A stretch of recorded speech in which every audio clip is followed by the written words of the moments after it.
Rural Development, Finance and Policy Committee to order. Let the record reflect there's a quorum present. Members, just a quick housekeeping. We're going to work on the supplemental budget bill, the DE amendment we walked through on Monday, just to get the bill in front of us and in the order to then take some testimony. I'm going to move that we adopt or pass the SF 4019 and re-refer it to the Finance Committee.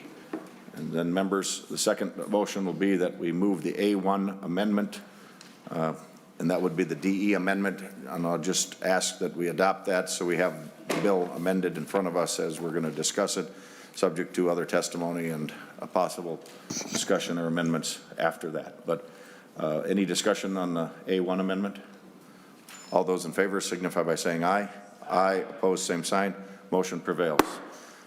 To the bill as amended, members, we got quite a list of testifiers, so just anybody on the list of testifying, here's the rules we're going to set out.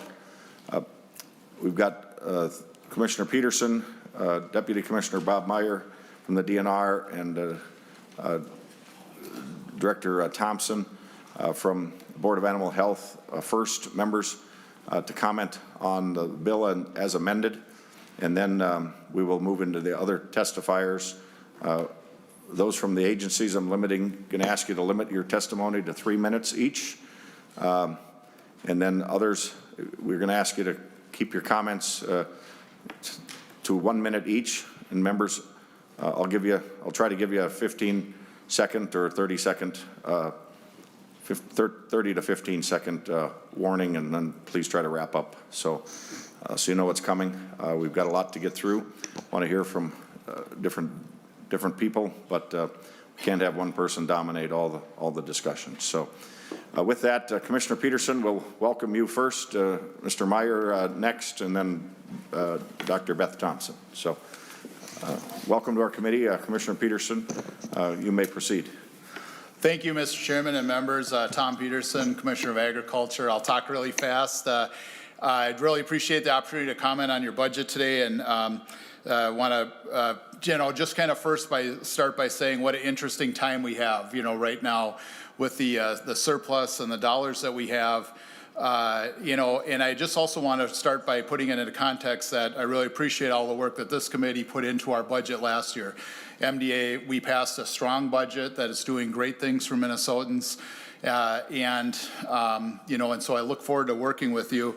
We really look at, just as we put this budget together, and by the way, you should have a letter that we sent to the committee. Hopefully you all have a copy of that, so I can skip a lot of the highlights. If you don't, we'll get it to you.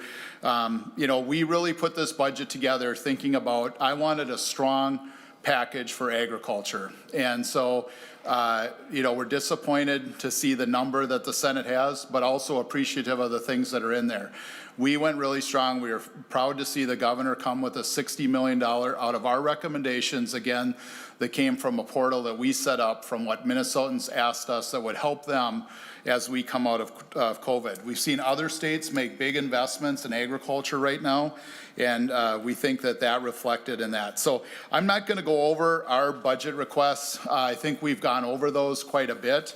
I think that we hit things that, like meat processing, soil health, farm business management, new crops, programs for specialty crops, and of course the most pressing thing right now is our emergency account. We need dollars, whether that comes through the drought package that you're hopefully going to consider tomorrow, or in this committee. And we may need some before then, because if this bill doesn't get to the floor till May with what we're dealing with avian influenza and our accounts, we're going to become asking what we need. I just want to share a couple of concerns that we have with the bill. We do have concerns about the language in the ACRA account, and especially to me, the proposal the Senate have is not quite complete. If you raise the threshold, you also have to raise the maximum reimbursements, or we're going to create a lot of problems. We're going to create a lot of work for our staff. we're going to create a lot of inequities in the program. And so I think that that's something that we can continue to work on. We're disappointed that the grain indemnity language is not in there, but we appreciate continuing the discussion. That the grain indemnity, again, is going to be something that— 30 seconds. Yep, thank you. That we're going to have to continue to work on as we go forward. And then I do want to thank you, though, for the things that you do have in your bill, whether that's the Ag Innovation Campus, meat processing, and especially our IT modernization.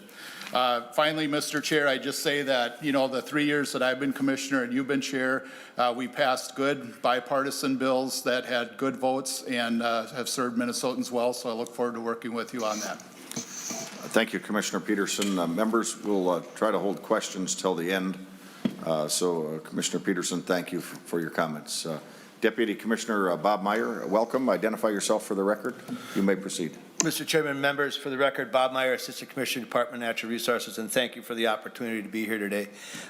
Just 2 points I really want to testify on quickly. The first one is related to the concurrent language changes in Section 10, lines 32.19 to 33.6. At this time, the DNR and the Board of Animal Health are focusing on the final drafting of our memorandum of understanding and data sharing agreement. And at this time, the DNR does not support the changes in this language in the bill. We look forward to working with the committee and continuing the discussions on this issue and the important issue of protecting both our farm deer and our wild deer health. Mr. Chairman, I also would like to bring to your attention on the broadband pieces.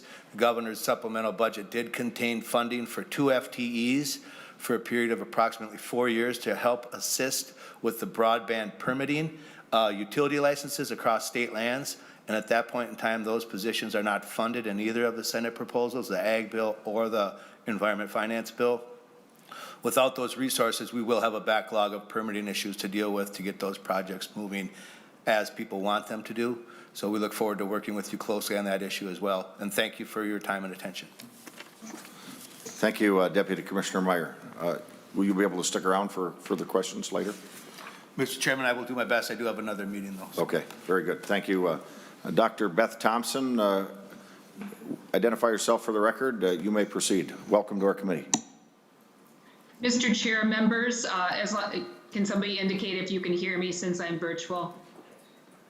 Yes, we can. Go ahead. Thank you, Mr. Chair, members. Maybe get a little closer. You were better, and then it faded out a little. Then you get to see me more then too. So, Board of Animal Health, my name is Beth Thompson. I'm the State Veterinarian and Executive Director of the board. First of all, thank you to this committee for all of the thoughtful work. Specifically talking about the concurrent authority and any changes that you have proposed here. The board remains committed to implementing the intent to the changes to the law that were made in the last legislative session, specific to the concurrent authority over white-tailed deer. On behalf of the board, I think an ongoing discussion regarding the concerns of the definition of concurrent authority is important. We need to be good stewards at least for the board, of the general fund dollars that come to our agency. On behalf of the board, I would like to discuss this further with our board members, and we do have a quarterly meeting coming up on April 12th. And lastly, the majority of the work on the memorandum of understanding between the board and the Department of Natural Resources has been done. There are a few details that we are wrapping up on, but we look forward to getting that piece of work done and back to the committee too. And with that, Mr. Chair, members, I stand for questions. Thank you. Thank you, Director Thompson. And Director Thompson, I don't know what your schedule is. Are you able to stay with us for more of the meeting, or do you have other commitments off-site? And I guess I'm asking that because we could open it up for some questions now before we move into the other testifiers if you have to. I know Mr. Meyer's also got some conflicts. Actually, Mr. Chair, members, my conflict for later today just canceled about 2 minutes ago, so I am free to stay during this meeting. Thank you. So members, I think, why don't we just open it up for questions for these three at this time, knowing Mr. Meyer might have to leave to another meeting as well.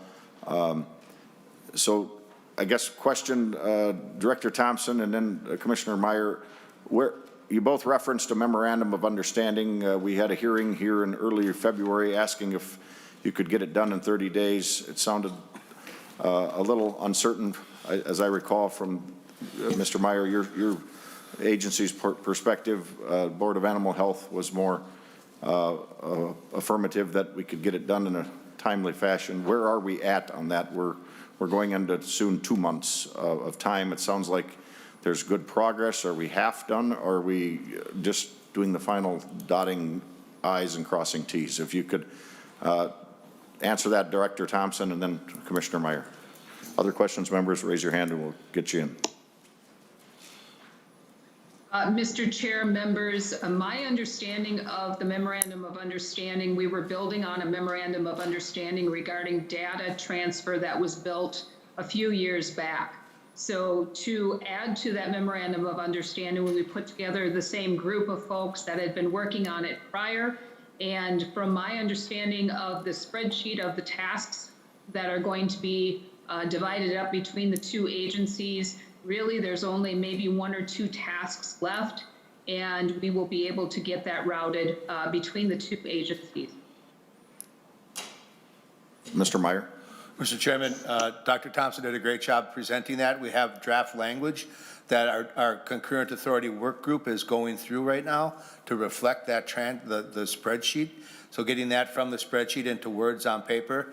Once the work team approves that and that's finalized, it will go on my side to the commissioner for final approval. We'll have a discussion with the governor's office on that, and Department of Agriculture, and have that ready to submit to you. I'm hopeful before, by the time we come back from Easter break at the latest. And Mr. Meyer, while you're here, and Dr. Thompson, I'll just start with you, Mr. Meyer. Specifically to the language in the Senate, the bill in front of us, we've added a clarification that work needs to be in conjunction with each other, and one entity can't move ahead without the other one agreeing. It sounded like in your comments you were opposed to that. Can you address that a little more specifically for us? And then Dr. Thompson, I guess I'd ask for your comment on that language as well. Mr. Chairman, members, changes to this statute right now we think are premature, as this authority was just recently received back in the middle of last summer, July 1st, actually. We've been working on it since and learning a tremendous amount. Both agencies have been, I think, about these issues. I think these two topics can be and should be addressed in the memorandum of understanding rather than in statute. And our concern is that changes at this time may be premature with what we're learning through the MOU and our processes going forward. And we'd like to come back and have a discussion next session about how things are going again. And if we still have issues, discuss this at that point in time. Dr. Thompson? Thank you, Mr. Chair, members. Excuse me. I think ongoing discussion regarding concurrent authority and that definition are very important. The board looks to the legislature for putting laws into place, which this agency does implement.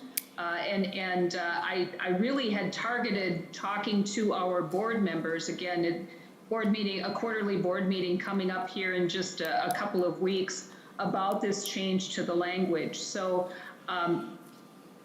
I appreciate all the work that this committee has done on this language and look forward to the ongoing discussions.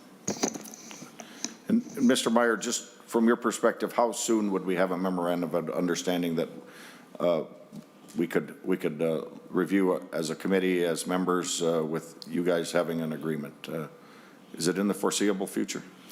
Mr. Chairman, members, I believe, as I stated, we can certainly have something accomplished, ready for your review when we come back from work after Easter break. Very good. Dr. Thompson, is that your understanding as well? Yes, we can certainly have it done. That would be after our board meeting too, and we can certainly have everything completed at that time, if that is the timeline. Thank you. All right. Well, I think on behalf of our committee, we would be very interested to see that get completed sooner than later. But other questions, members?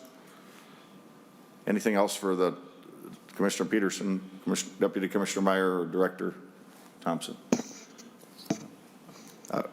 We may be able to ask later, but we're just trying to take advantage of when they're here if they have to leave. So with no further questions, thank you, Mr. Meyer, Director Thompson, and Commissioner Peterson. Members, we're going to move to the other testifiers. Again, 1 minute. I'll give you a 10 or 15 second warning. Please try to start with your most important points. And Tim Spreck, you're up first.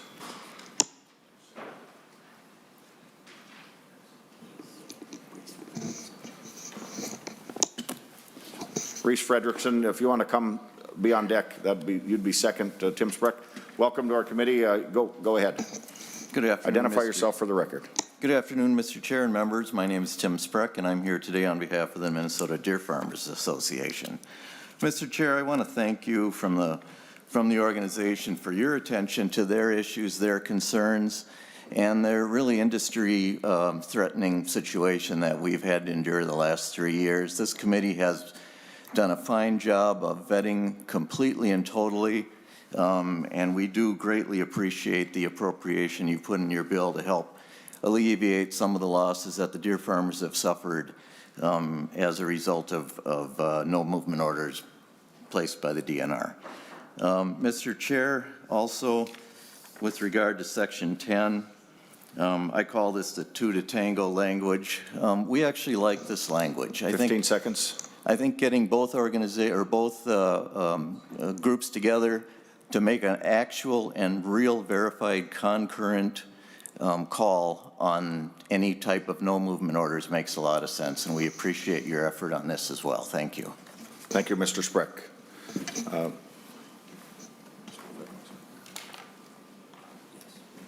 Mr. Fredrickson, Reese Fredrickson is joining us by Zoom, and Emily McCormick, you're on deck. Go ahead, Mr. Fredrickson. Welcome to our committee. Identify yourself for the record. I'll give you a 15-second warning.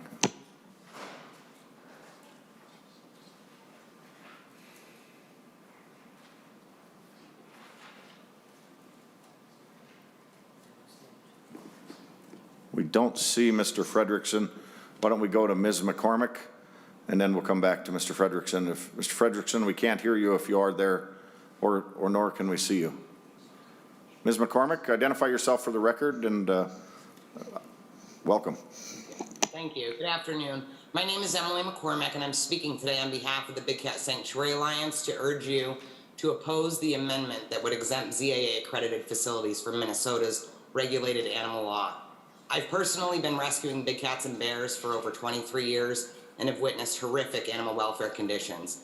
I urge you to closely review the 11-page document that was sent to you detailing serious Animal Welfare Act violations at ZAA-accredited facilities. I assure you that there is a lot more going on in this industry that is behind the scenes and beneath the surface. The ZAA is in no way on par with AZA. Just last night, in fact, photos surfaced of a ZAA facility violating policy by allowing public contact with a young black leopard. The current law has worked well. This amendment would turn Minnesota into a dangerous dumping ground, once again risking public 15 seconds. Thank you. Thank you, Ms. McCormick.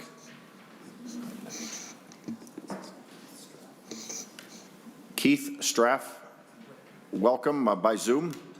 And Mr. Fredrickson, if you're here, let us know if you join us. Mr. Straff, again, identify yourself for the record, and I'll give you a 15-second warning.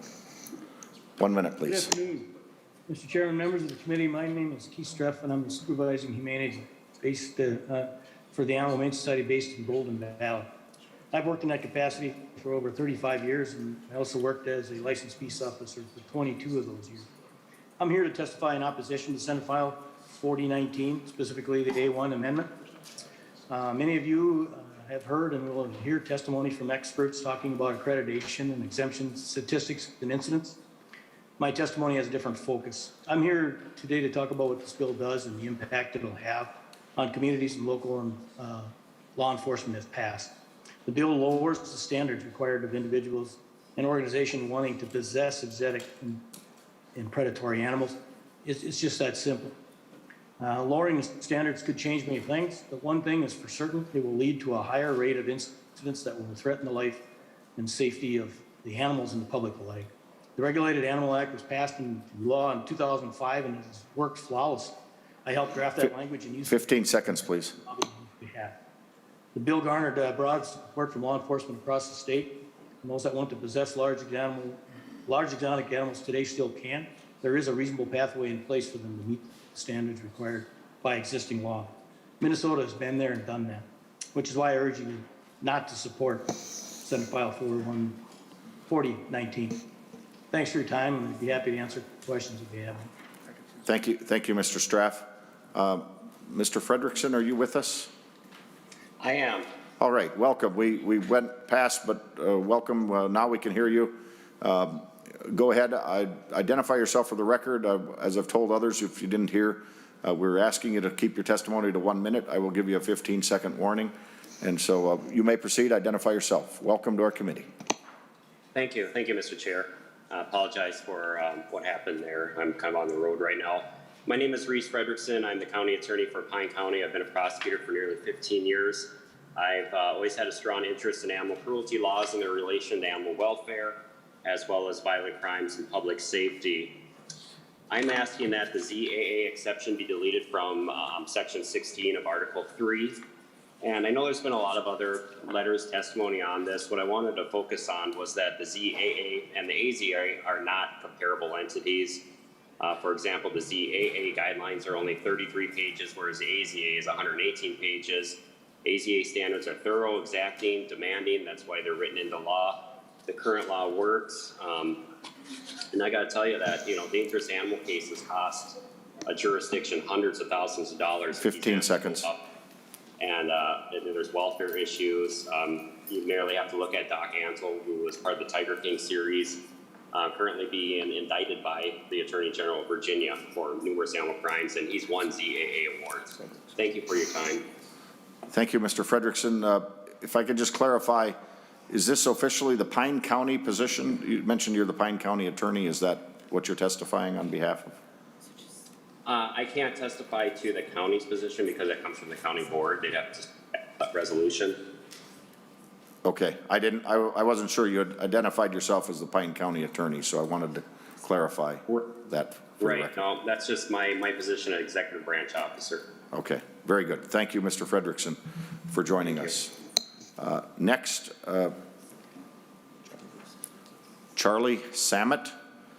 Welcome, Charlie. Identify yourself for the record. 1 minute, please. I'll give you a 15-second warning.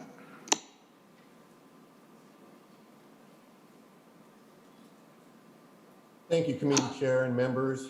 My name is Charlie Samet. I'm representing the Zoological Association of America, and I can't imagine how you can possibly disseminate between fact and truth in these hearings. As a representative of a professional trade organization, I'm encouraged to simply testify to the truth and facts about ZAA, but listening to this rock-throwing contest and false testimony makes it impossible to respond that way. You've received opposition from an AZA-accredited zoo near the Hemker Zoo on file, but it seems deceitful that they neglect to mention that they actually have animals from the Hemker Zoo on loan to them that they use for their zoo. You hear about USDA violations in ZAA-accredited facilities, but they suggest there's no violations in AZA facilities. 15 seconds, Mr. Samet. One sanctuary is actually testifying and neglecting that she had a serious USDA violation that resulted in the death of a cat due to lack of veterinary care. I just urge you to please consider the truths here, look past the rhetoric, and give ZAA the equal exemption it deserves to protect this one little zoo in your community that's serving a lesser community, a community that would have to travel hours to get to another zoo. Thank you. Very good. Thank you, Mr. Samet. Joan Hemker from the Hemker Zoo. Joan, I trust you've been on. 1 minute. We're asking you to keep your testimony to 1 minute. I'll give you a 15-second warning, as well as please identify yourself for the record. Welcome back, Ms. Hemker.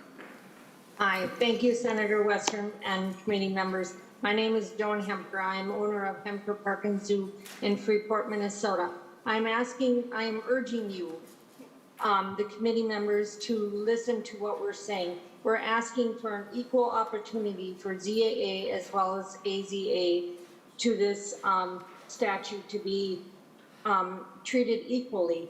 It is the duty of the government to treat us equal, as the 14th Amendment does say.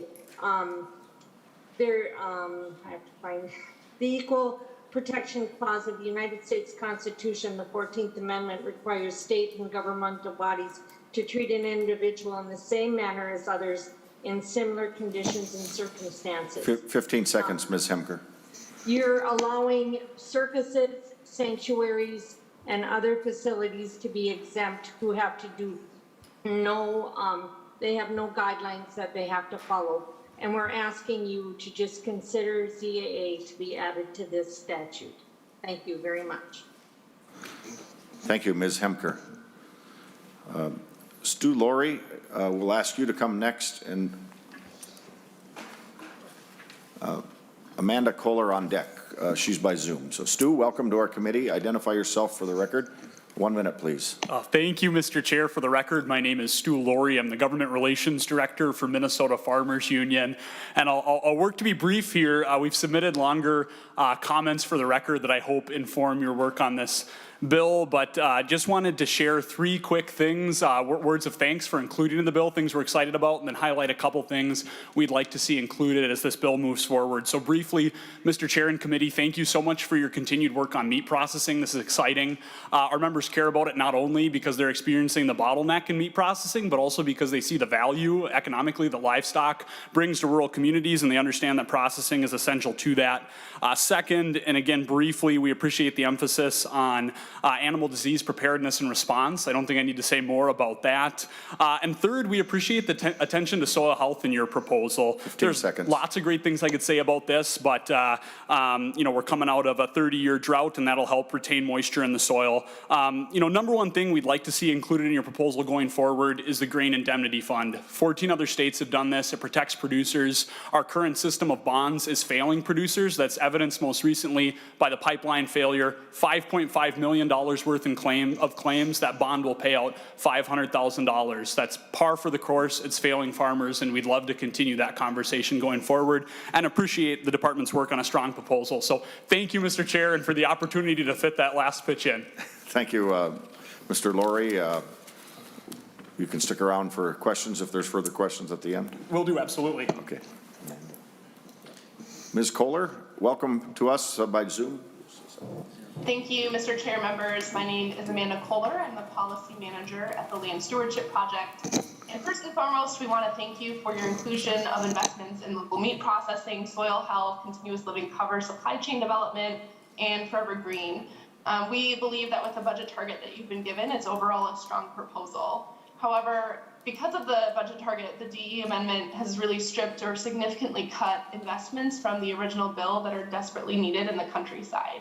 As introduced, the bill would certainly make a tangible difference for all Minnesotans, particularly those engaged in our farm and food system.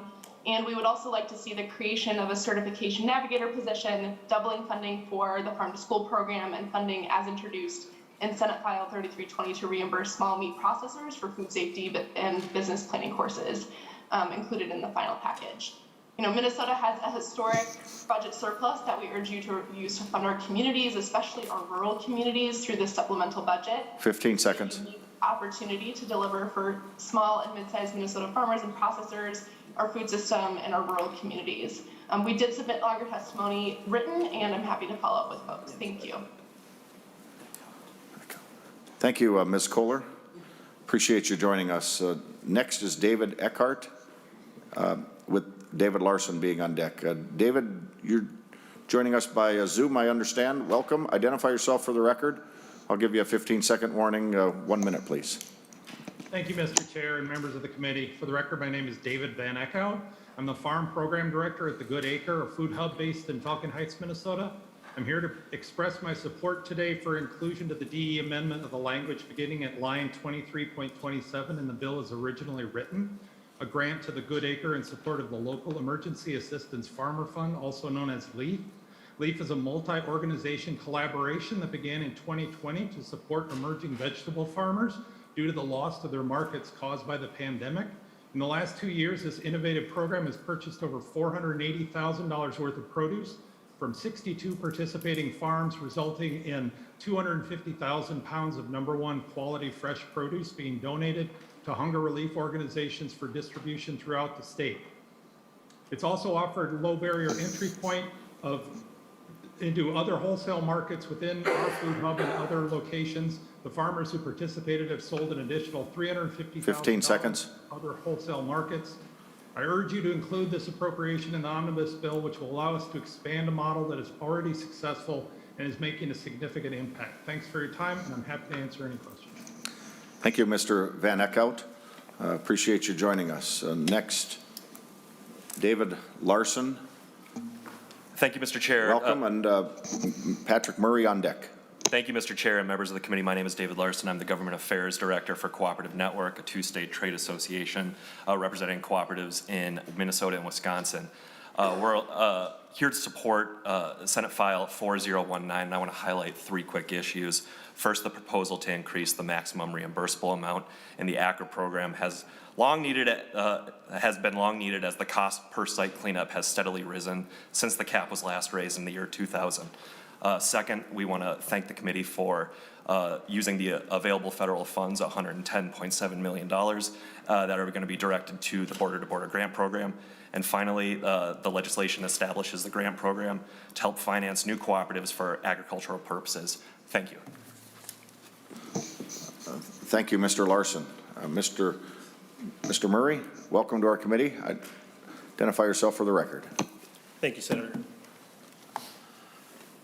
Senator Westrom, members of the committee, my name is Patrick Murray. I am the Executive Director for the Minnesota Crop Production Retailers. Thank you for the opportunity to provide comments in support of the language contained within Article 3, Section 9 of the A1DE amendment that amends the maximum reimbursement payments for the ACRA fund. MCPR members are active participants in this program, but we do have concerns with the current ACRA maximum reimbursement amounts that are too low and would be addressed by this language. MCPR is supportive of increasing the cap on the maximum reimbursement amounts to adjust for the effects of inflation. As Mr. Larson noted, the last time this was done was in the year 2000. In the recent ACRA report that was prepared by MDA, an analysis of inflation was conducted to determine what the maximum reimbursement amount would be if it was adjusted purely based on inflation. The amount that they came to was almost identical to the amount that is in this amendment that you proposed, Senator. We've also indicated that if the amount were to be raised to the suggested amount in the amendment language before you, it would be difficult to support the increase without an increase in the current ACRA surcharge rates. Our members recognize this, but over time, as the historical sites are cleaned up and new facilities with better safeguards are built, those fees would most likely return to a lower rate. In closing, once again, thank you for the language, Senator. We appreciate the opportunity. Thank you, Mr. Murray.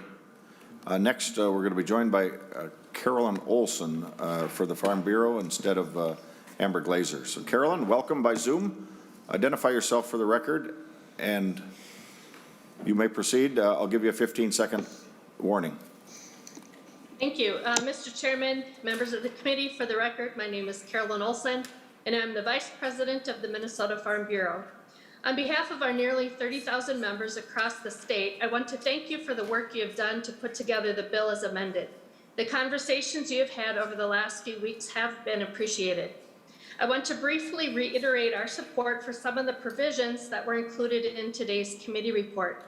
The investment into meat processing in our state, both the high school programs, the safety training reimbursements, and the agri grants. The last few years have shown us that we need to continue to invest in our supply chain, and this is a great step in doing so. So thank you. Minnesota Farm Bureau also appreciates the inclusion of the language for the grants for voluntary soil health practices that has been supported by many of the commodity groups. It has been a hard few days for Minnesota poultry growers.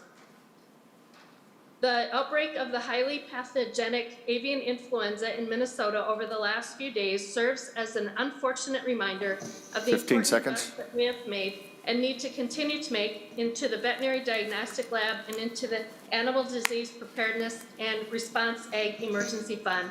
Thank you for including this in today's legislation. And in lieu of these agriculture emergencies, another unfortunate reminder comes in the form of the investments Minnesota has made into rural mental health.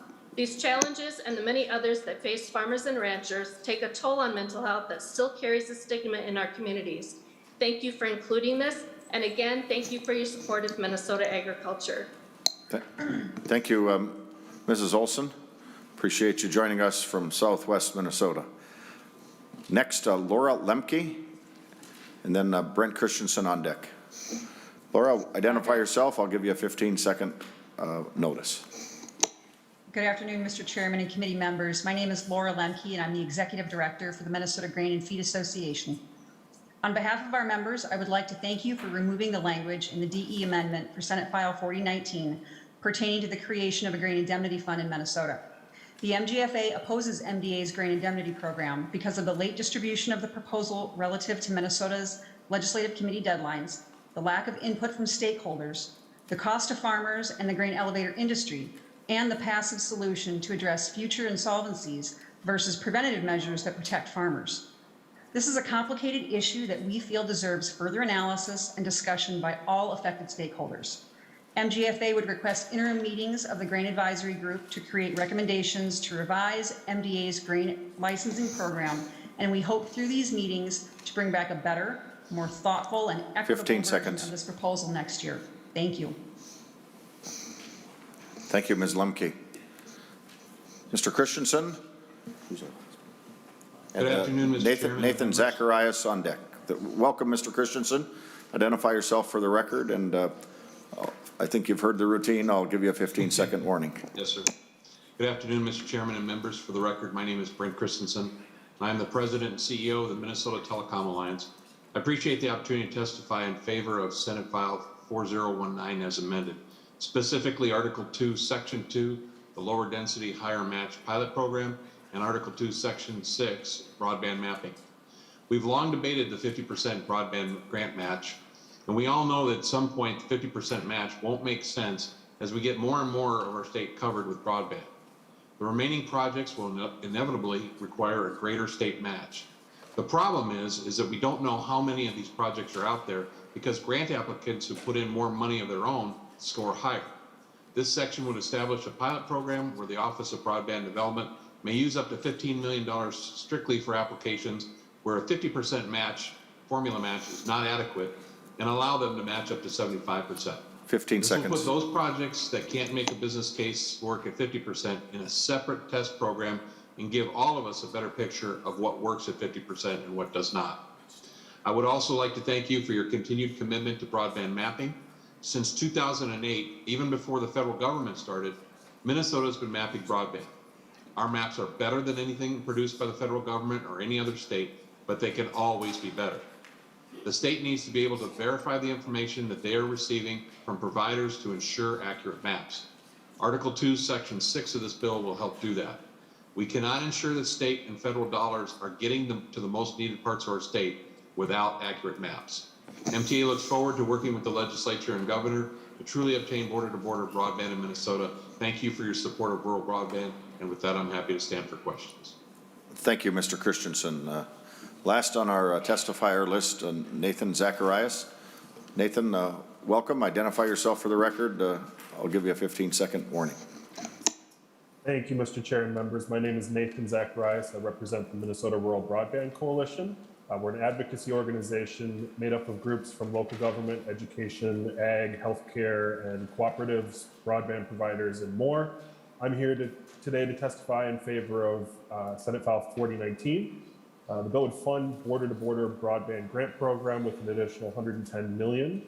And our state grant program is the premier program of its kind and one of the best ways to build broadband networks in unserved areas. Additionally, SF 4019 contains provisions the coalition supports, including raising the state match from 50 to 75% in low-density areas, giving DEED the ability to spend funds on more comprehensive mapping, allowing broadband infrastructure to be installed on existing easements, and directing future federal funds to the border-to-border grant program. This bill helps us get closer to the goal of connecting every Minnesota home and business to broadband. Thank you for the opportunity to testify, and I'm happy to answer any questions. Thank you, Mr. Zacharias. appreciate you joining us.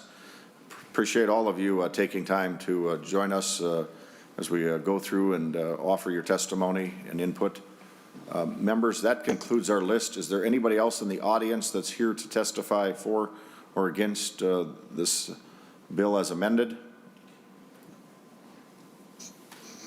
Anybody? Very good. Members, why don't we move into discussion and amendments? Which is the first one? Okay.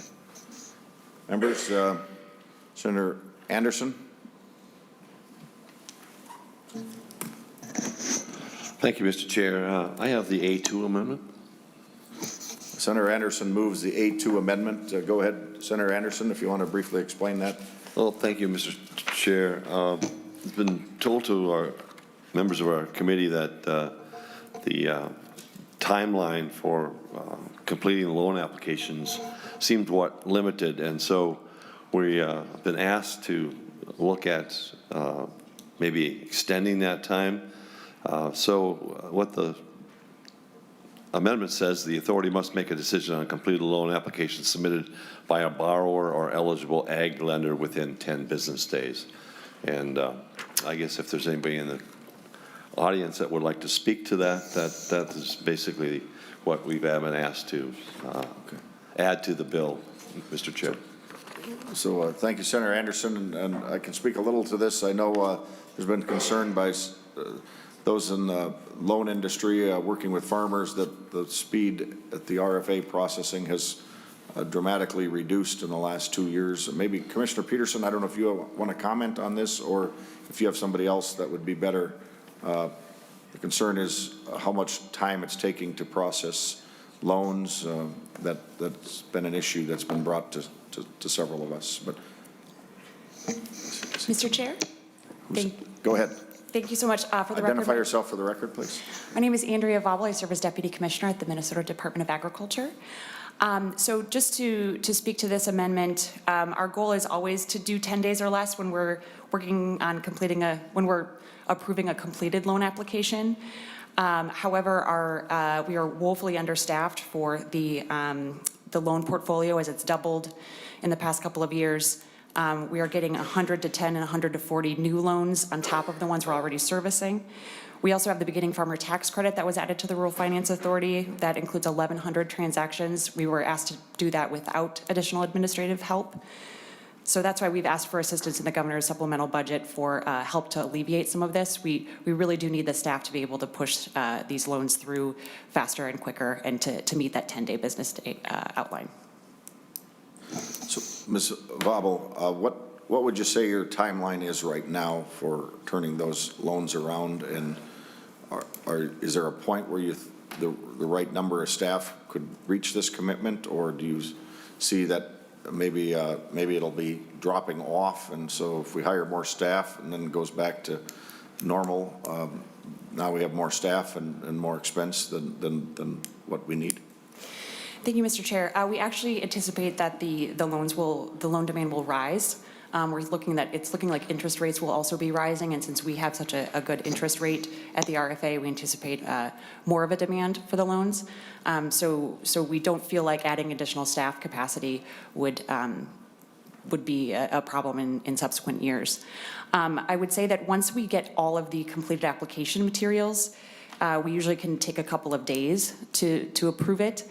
However, it's been a lot longer than that, usually because so many things are coming in piecemeal, and so it's taking a while to get completed applications to review and approve.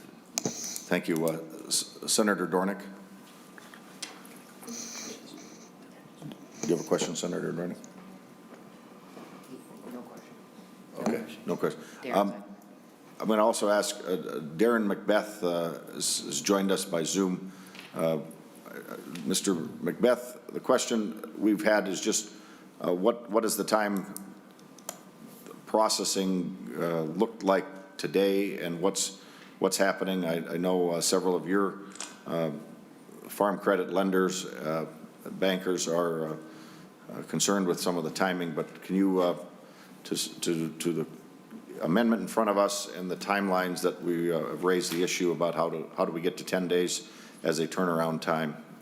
Go ahead, Mr. Macbeth, if you could join us and share with us some concerns or perspectives or thoughts on how to get there. Well, thank you, Mr. Chairman, and this is Darren Macbeth from Lathrop GPM Law Firm representing Minnesota Farm Credit Legislative Committee. And our loan officers among Compeer Financial and AgStar Farm Credit Services have indeed found processing times gone from 3 to 5 days in past years to 8 to 10 weeks in some cases. And obviously that's just not the speed of business and jeopardizes farmers being able to utilize financing through what otherwise are incredibly good opportunities. And I will say the staff they work with at the Rural Finance Authority at the department are wonderful, and we absolutely maintain that. And these programs offer incredible financing and incentive opportunities, even better than the USDA Farm Service Agency programs. However, if we're not able to, get the paperwork through, they can't avail themselves of those opportunities. And so I personally am not at liberty to address staffing shortages or allocation of staff resources. We just know that it's been a huge slowdown, and whatever we can do to address processing and review and again of a complete application is key and important. And once a complete application is submitted, we feel whether it's the other, and I'm really talking about the general loan and loan participation programs of the Rural Finance Authority. I'm not directly talking about the beginning farmer tax credit. That's a different process that is not a loan program. And I was unaware that got pulled into the RFA in terms of that burden on staff to process all that. But regardless, the loans themselves to take that long, it's just, they're becoming essentially unusable. Thank you, Mr. Macbeth. Other questions, members? Senator Friends. Senator Friends. Thank you, Mr. Chair. So what happens if it's not done in 10 days? Senator Anderson, any thought on that? Or is it Mr. Senator Friends? I think this is probably guidance language, so I don't think anybody goes to jail over it, but. So, Mr. Chair, you're saying no jail? No jail. Okay. No jail. We don't want to drive up the cost of incarceration. Thank you, Mr. Chair. Maybe Senator Anderson and I can talk about it offline, but it's a question being posed. Appreciate it. And everybody wants expediency. Thank you again, Mr. Chair. No jail. Any other questions, members?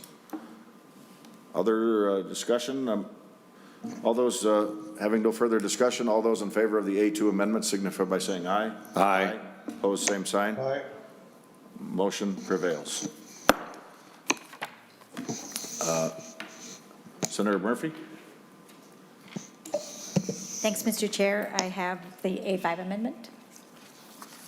Senator Murphy moves the A5 amendment. Senator Murphy, go ahead. Thank you, Mr. Chair. I appreciate the opportunity to work with you as we put together this bill. And we had discussed with you a couple of places where we thought it would be important to add a little funding. And so the A5 represents a conversation that we've had, we being Senator Friends and Senator Eakin and myself along with you. And I would love it if staff would go through the amendment, please. Very good. Senator Murphy.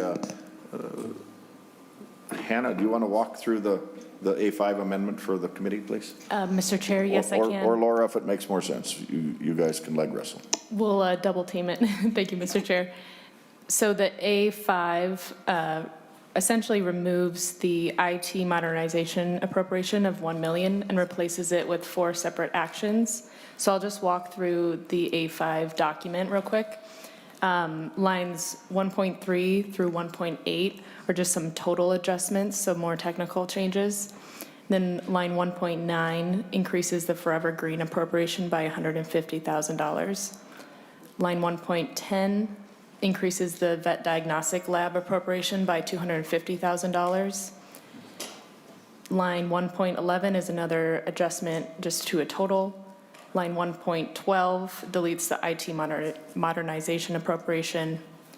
And then skipping down just a little bit here to line 1.23, this adds $300,000 for equipment purchases, replacement, installation expenses, and lab infrastructure for AURI. And then going back up to line 1.15, this is a $300,000 appropriation to emerging farmers, which I will turn over to Ms. Painter to explain a little bit further. Ms. Painter? Thank you, Mr. Chair and members. This section 1.15 to 1.22 is a section for grants to support emerging farmers, and we intend to keep discussing this with the Department of Agriculture and flesh out a little bit more what we're going to do with these grants. But it is intended for emerging farmers of historically underrepresented in the farming industry. Thank you. Any questions? Senator Murphy, I understand there's an oral amendment we may need to just clean up some language. Mr. Chair, that's right. There is an oral amendment to this amendment. And again, I would turn to staff. Staff, do you want to, Ms. Painter, do you want to read the oral amendment for the record and explain it? Mr. Chair, I can read the amendment here, Hannah here. Okay. So the oral amendment moves to add a line to the A5 for the DE on page 4, line 31, before the period to add comma, African swine fever, comma, avian influenza, comma, and other animal diseases. So members. Mr. Chair, could she repeat that again? Senator Anderson, yes. Thank you. Hannah, do you want to repeat that one more time, members? Mr. Chair and members, yes. So the oral amendment moves to, on the DE amendment, page 4, line 31, before the period, add comma, African swine fever, comma, avian influenza, comma, and other animal diseases. Oh, wait. So I've got a question, yeah. I'm thinking this language is for the DE or for the A5? Mr. Chair, the oral amendment would be moving to amend the DE amendment. Okay. I might have gotten ahead of myself. So, but it helps make the A5 work, if I understand it correctly. Mr. Chair, that's correct. Okay. So members, I'm going to ask Senator Murphy if you want to withdraw your oral amendment. I think we should vote on the A5 and then go back to fixing or making the oral amendment. Mr. Chair. Go ahead. Sorry to interrupt. Ms. Painter Ms. here. Painter. I just was thinking we could just add this language to the A5 amendment between lines, would it be 1.9 and 1.10? Okay.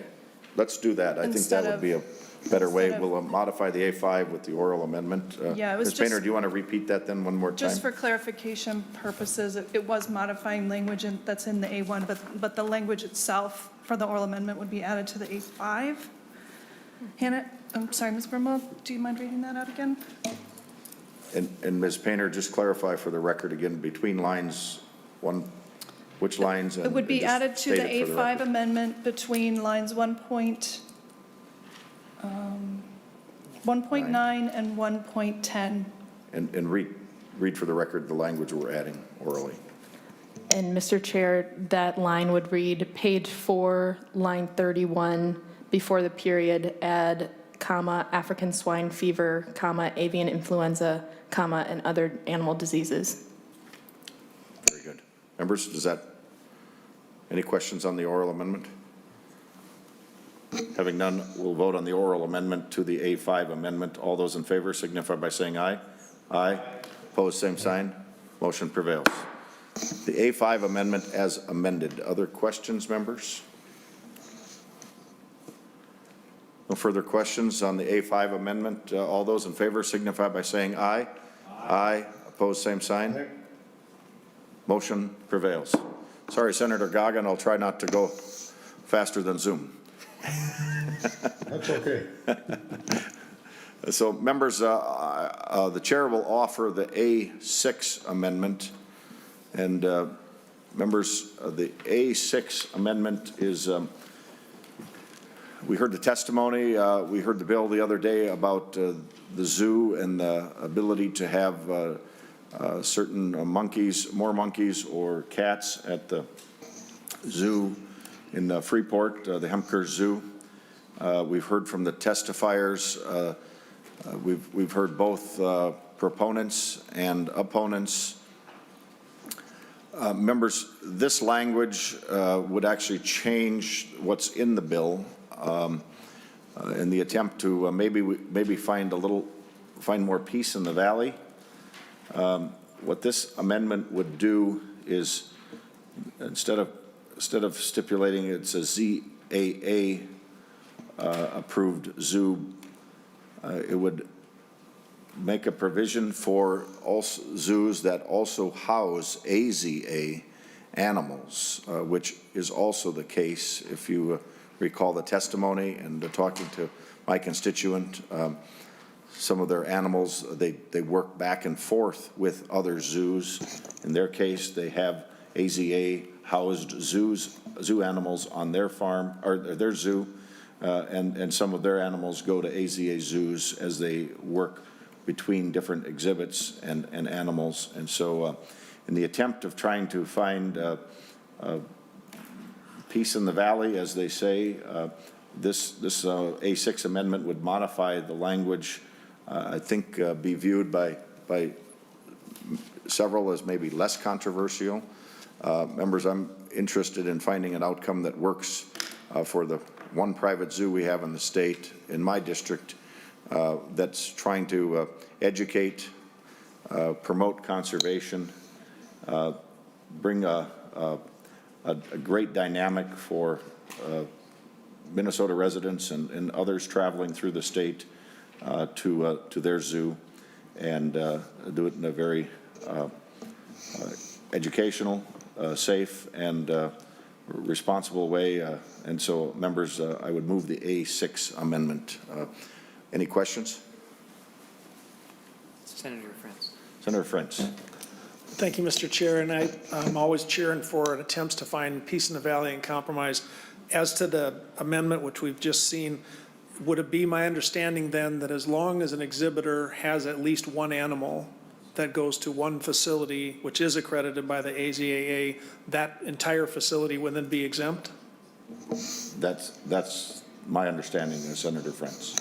Thank you, Mr. Chair. I guess, if I may, Mr. Chair, then the question would be, would those that have expressed a written objection to the original language then be okay with this amendment, or would they retain some of the questions about the level of regulation? Senator Frentz, why don't we ask if there's any testifiers that are online with us yet? Ms. Hemker, if you're with us, maybe I'd start with you, but Ms. Hemker, do you have access to the A6 amendment? I do not have access to it. However, I understand through conversation what that entails. First of all, to work with an AZA zoo. And Ms. Hemker, it hasn't been posted online, but I don't know if you have access to that where you are, but just if somebody's with you, they might be able to pull it up while you're talking. But just to the comments, and if it helps, I can have our counsel read it for you. And to anybody else that might be online, our staff has posted it online. Go ahead, Ms. Hemker, to the concept of the language that I talked about. I'm looking for it online.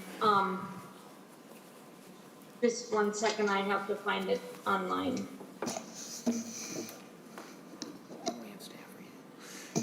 Do you have it online? In the meantime, I'll have staff just read it. Ms. Okay. Painter, can you just read it out loud?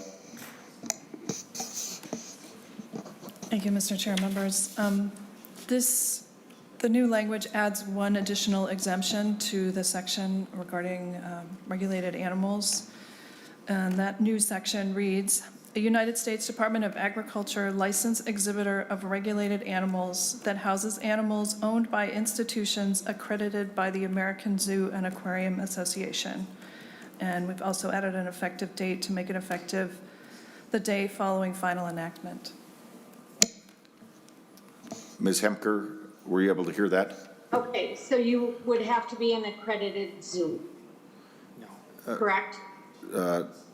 No. You would have to be an existing zoo that is housing animals from an AZA accredited zoo, is how I understand it. Is that correct, Ms. Boehner? Yes, Mr. Chair, that's correct. Ms. Hemker? One of the things with the AZA zoos is we get inspected by them before they are willing to put any animal in our facility. We have to carry an accreditation to work with an AZA zoo. So not anybody can work with an AZA zoo. We need to be accredited. They need to come out to the facility, and we have to go through a thorough inspection with the AZA zoo before they will place any animal with us, or they will take any animal from our facility to theirs. So Ms. Hemker, just for the committee's information, so they all have similar information to what I understand also, but your zoo, and I believe you or one of your testifiers on Monday talked about this, there is AZA accredited animals on your zoo. Is that correct? And about Correct. how many? How many do you have approximately? We have about, we have 45, here I have the number right here. We have 45 animals from 25 different AZA institutions at our zoo. And we have animals at other AZA accredited zoos from us. As a matter of fact, we have some animals in Minnesota at one of the AZA zoos that we have animals there. And thank you, Ms. Hemker. Senator French, does that help? And then do we have others that could join us? Any of the others? Mr. Chair, I do appreciate the additional testimony. I think one of my questions was of the entities that were objecting to the original language, do any of them find comfort in this? And if they do, I think that's helpful for the amendment. Thank you, Mr. Chair. Ms. McCormick, could you comment on our discussion here? I think that having a hedgehog or a deer or rabbit, maybe that came from an AZA zoo originally, it has nothing to do with allowing a tiger, a lion, or a gorilla, a dangerous animal into your state. So I don't think that being part of that is gonna make a difference on the level of danger that we're talking about here. And to note, once again, we've stated in the fact that you could easily bring yourself to an AZA accreditation. There is a cost with any accreditation, but at the same time, I will point out that the cost of owning a big cat or a large primate and things like that has a huge cost too, and including building in a proper enclosure. I think we need to look at some of those things. Ms. McCormick, can I just clarify? Do you work with the AZA, or what's your organization again? I work at a accredited sanctuary. It's Turpentine Creek Wildlife Refuge, and we are accredited by the Global Federation of Animal Sanctuaries. I don't believe we have anybody from the AZA that's testified against or in favor of this provision, Senator French, but Mr. Samet has his hand up, and then I'll go back to Ms. Hemker. Mr. Samet?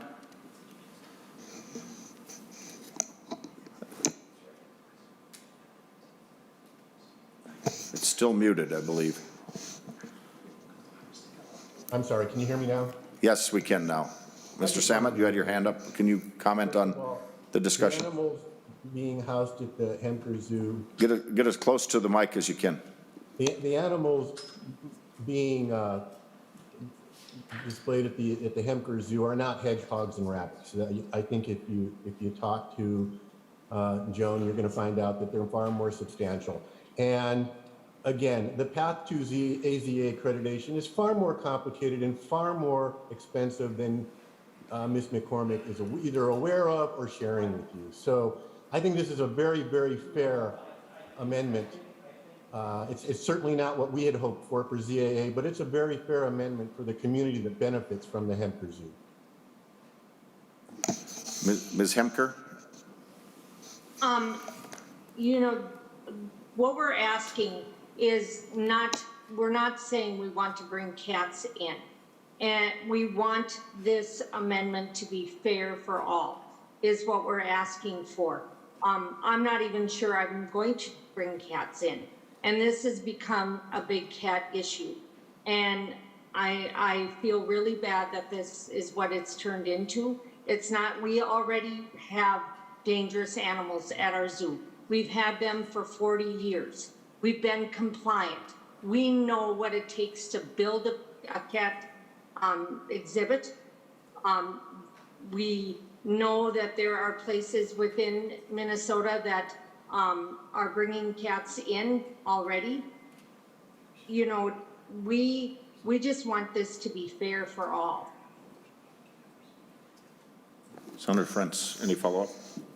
No, but thank you, Mr. Chair. Other questions, discussion, members? Who's that? Ms. McCormick, you have your hand up again. Go ahead. I was just going to say we weren't, you know, it's any dangerous animal. I don't think that, you know, this isn't a stone throwing contest here. You know, if you do have animals coming in from AZA accredited facilities, maybe, you know, you could be exempt on that specific animal, not an entire facility, to where they wouldn't have to follow, you know, animal welfare laws and things that are already in place in the state. So Ms. McCormick, if I understand the testimony correct, and if you understand differently, please let us know, but the AZA, if they house an animal already in zoos that are ZAA or some other accredited, they do their own research and checking and site visits and making sure that it's a safe, adequate place for them to bring their animals. And as I've gotten into this, I understand they interchange many times for genetic reasons, for other reasons that are very logical. Are you saying the AZA is not doing a good job when they make these site visits and make decisions of where they would house other animals? I'm not saying that. I'm saying that, you know, I think there's different documentation depending on what type of species it is. So I'm not aware that they go and do an inspection on every species.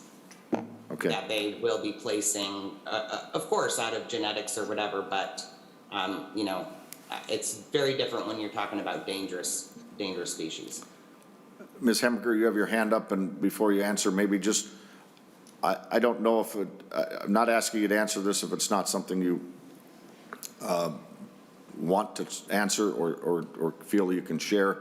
The comment was about hedgehogs and bunnies.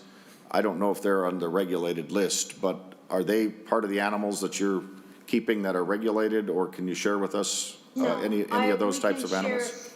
We can share some of the animals that we are housing for genetic diversity, and so that the AZA zoos can keep these animals within their zoo. We have a rhino right now. The only rhino in the state of Minnesota is being housed at Hemker Park and Zoo, and it's housed there to hold genetics. So when that rhino when they match it up with a female that they want to breed with, they will call it back, and they will use that rhino. And we're housing it. We do not charge them. We feed it. We care for it. We built a building for it. And we're doing it out of the goodness of our heart because we care about conservation and preservation of animals. We do not take this lightly. We have had dangerous animals for many years. We do not, safety is one of our biggest concerns at our zoo. Very good. Thank you, Ms. Hemker. Other questions, members? Anybody else?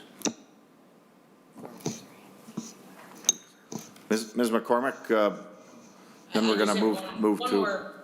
One more brief thing. This Go is ahead, not Ms. against- McCormick. This is not against Ms. Hemker at all. It's what would be opening your state up for potentially moving into the future and more facilities that might decide to make a home there and bring in more dangerous animals. So this isn't just, it's not against one zoo in a community. I just wanted to state that. It's more about your state and what you could be opening yourself up to. Very good. Other questions, members? And members, Senator Murphy, go ahead. Thanks, Mr. Chair. I appreciate the effort to try and find a path forward on this issue.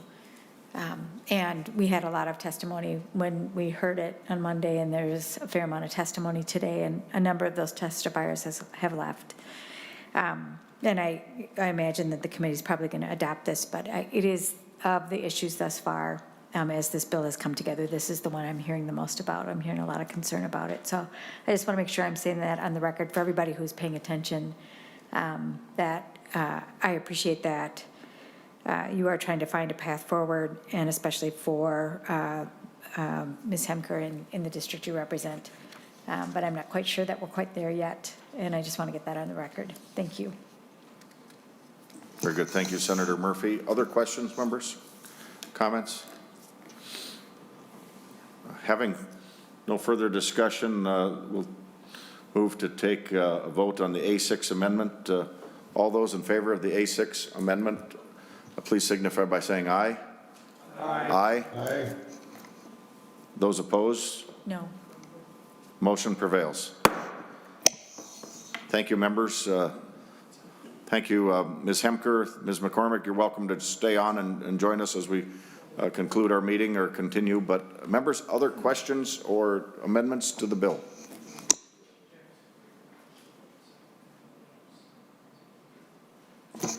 Any further discussion? Having no further discussion, members, we can come to the final vote on the SF 4019 as amended. Any further discussion? All those in favor signify by saying aye. Aye. Opposed? Opposed, same sign. Motion prevails. Thank you, members. The bill has been passed and re-referred to the Finance Committee. With that, we don't have any further bills in front of us today. Members, this might be our last committee of the session, but it might not either. We may look at some informational or other bills, but right now we don't have anything else scheduled. I want to just thank our staff, both partisan on the DFL side, the Republican side, as well as our Senate counsel and our committee administrator and our committee LA. And the pages as well. We don't want to forget the pages and the valuable job that everybody does on behalf of the Agriculture Committee.